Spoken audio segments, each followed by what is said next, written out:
So we talked about the grip position, so we're getting your left hand, getting it more through the fingers again. It needs to sort of drop down through there, so we're gripping it there. So when you're gripping the club, left wrist is sort of on top there.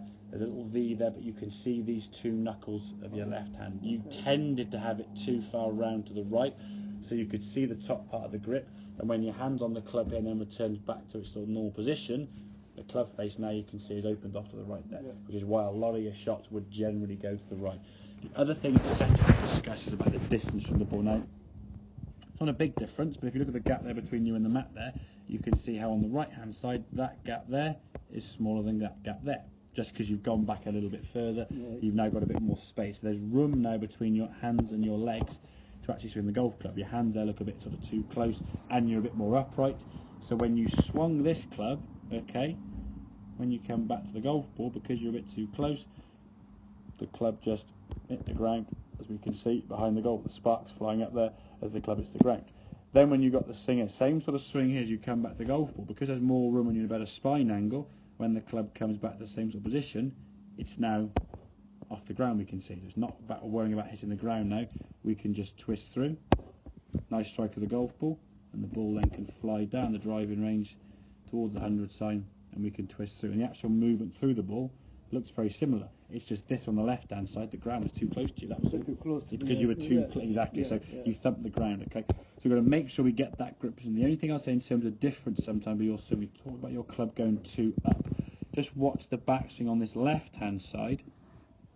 So the club now sort of goes through your head, shall we say? Yeah, sort of blocks your head out now and is going this way. So that's not too bad.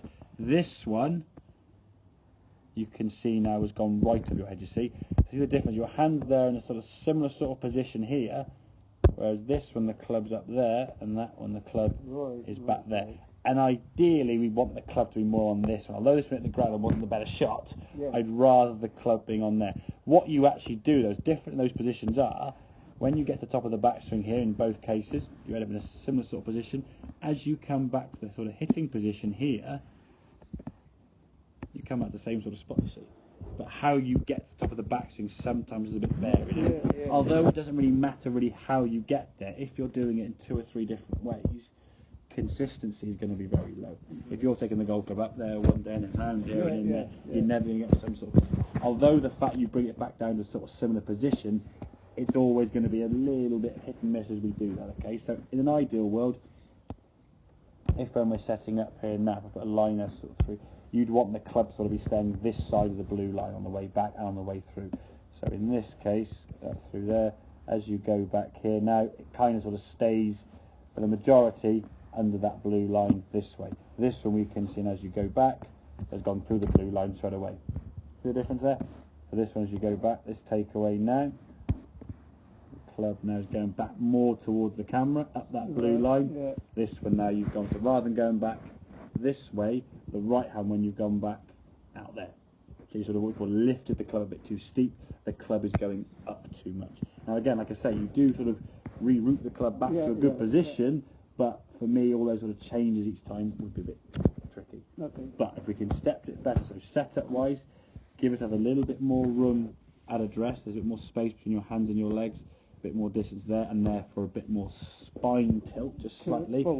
Just by tilting further forward, give more room for your arms anyway, because if your arms are straight down by your side, there's no, if you lean forward, there's a space now between your hands and your legs there, okay? And then from there, swing-wise, if we can just try and get the sensation a little bit lower going back this way, then we can get the same sort of position back to the golf ball. But again, a good strike, 150 yards there, nice full twist through. So does that all make sense? Yeah. Happy with that then, yeah? Good. Let's have a couple more then, and we'll see how it goes with the driver from there, okay?